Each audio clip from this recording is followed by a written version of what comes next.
Hello, welcome to this video. My name is Gemini Wild, and this is the Feel Good Project, all about feeling good in your life like right now. Today, we're going to talk about 5 ways to feel good in your body, which is essential, right? The body plays such an important role in the all of our life experience, but also in our feeling state. So, the first one that I have for you is to respect it, to respect your body. Respect means to have a high regard for. And I think a lot of in this conversation, we hear about self love, right? Loving ourselves. And what does that really mean? I think one of the most important things we can do when under the umbrella of self love is to respect ourselves and respect our bodies. What I see happen often is this lack of appreciation, lack of celebration of our physicality, especially if we're in more often the spiritual sphere or the mental sphere. We tend to over prioritize those spaces and forget how much is happening here, how much effortlessly moves our forward. Our body is carrying us around all day, every day. All of the systems are working intricately and intimately with each other, allowing us to have the experience that we do. So, the first thing for feeling good in your body right now is to respect it, to have a high regard for your physicality. The second one is movement, right? This is all of what embodiment is, being able to feel inside your physicality, being able to have articulation in different places inside your body. And so, dedicated time for movement that feels joyful and pleasurable for the sake of enjoying it and feeling pleased by it, right? Like it feels so good to take this deep breath. It feels so good to sway in the sunshine. It feels so good to move my toes in the grass, right? It doesn't have to be like, I need to go to the gym and I need to get my cardio in, which can actually create more stress inside the system. So, for the purpose of this conversation, I would encourage you to approach it a little more gently with a little more curiosity and a little more what would feel good? What would feel good for my body? Even just moving, setting an environment for moving, maybe going for a walk or putting on some music and just seeing what happens, letting the body speak, share its language and its wisdom. And that's the third one. Listening to our internal cues, like what is happening in our physicality. You probably have heard the body knows before our brain actually knows, right? The gut knows before our brain knows. The time gap is fractions of a second, and it still is there. So when we have the sensation of contraction, there's a tension in our body, there's a tightness in it, or when we have the sensation of opening or expansion, or the sensation of something pulling us forward, being pulled toward it, really starting to listen and observe and respect those things, hold those cues in high regard and have a curiosity about them. Like, what is this showing me? What is this telling me? And taking the time to soften into it, to really consider and pay attention to. Our modern lifestyles are not organized to be in deep communion with the body. They're organized to go from one point to another, to have our schedules filled to the brim. And being human in a modern lifestyle comes with a certain level of intensity. It comes with certain challenges.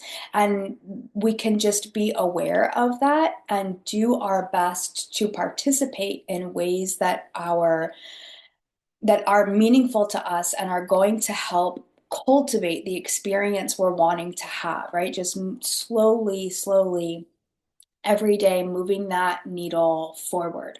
And communication with the body, really honoring what it needs, is really important. Like, I need rest, I need hunger, I need to go outside, I need to shake it out, whatever it is, like really honoring that so that you can be a full ecosystem. If we're just in energetics, if we're just in the intellect, if we're just in the doing, we're missing out on this experience of cohesion, this experience of an internal and external harmony where everything is flowing in unison.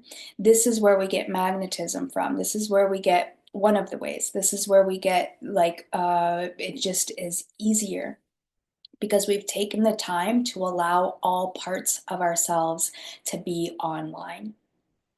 The next one is nurture and nourish.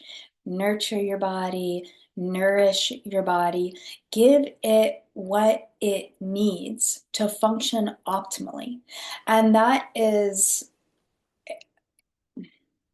a learning curve. There's so much in the world today about what to eat, how to move, supplements, vitamins, there's like just a lot of noise. And what I want to invite you into is that the next right step for you, the next right key for nurturing and nourishment is much closer than you think. We don't have to reach so far outside of ourselves. It doesn't have to be this frantic experience of, I need vitamins and I need supplements and I need protein and we're taking information in like that. You check in with yourself and see if this is resonating. Like when we're feeling like I want to tend to myself more deeply. I have a desire to nurture myself. I have a desire to nourish myself deeply, and my physicality is included in that. I think, at least for me, my experience has been in the past where the first thing I would do is, well, who's the expert? Who knows more about my body than I do? Who knows more about nurturing and nourishment than I do? And and that's inverted, so there is this sphere where we gather information, but all of that has to be run through our own filter. And there can sometimes be a little bit trial and error process, like with foods, figuring out what really supports your system and noticing, taking the time to notice how does that feel in my body? What is the experience I have after I eat or after I go through this nourishment practice? And instead of just taking external information as truth, really using your intuitive guidance, like, I'm pulled to this. I feel like this could benefit me. And then also paying very close attention to whether or not it does, and letting the next right step, that little whisper of what comes next, be enough. So setting an intention, of like, my intention is to nurture and nourish myself more deeply, or something that really is going to resonate with you and land in your system on this topic.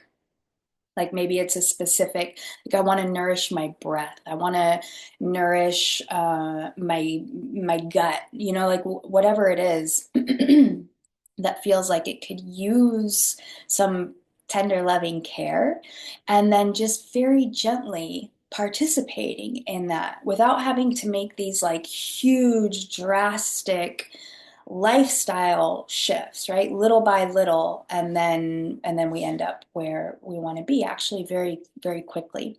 But what I see happen is we have big, you know, goals, dreams, ideals for ourselves, and then if we don't meet them quick enough, we'll just give up. And so really embracing that the point is to be in deep communion with your body as often as possible. Like this is a lifelong journey, that it will continue to deepen and develop as you lean into it.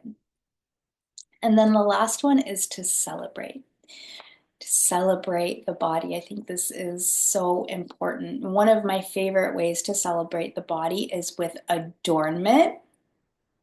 This can look like painting, jewelry, clothing, temporary tattoos, sparkle gems like lip gloss, whatever, like nothing too big, nothing too small. There's so many ways that we can adorn our bodies, or maybe this sparks something else for you around celebration, just like, oh, touch, celebrating the body, being in appreciation of it, and acknowledgement of all that it does for us. Hmm.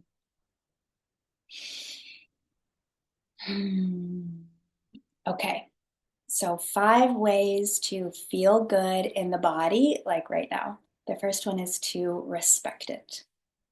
The second one is movement. The third one is listening to body wisdom and internal cues. The fourth one is to nurture and nourish what is right in front of you. And the final one is to celebrate it with adornment. I hope that this information is useful for you and helping you feel good in your life, like right now. If you have any insights or comments, please drop them below, and I will see you in the next video.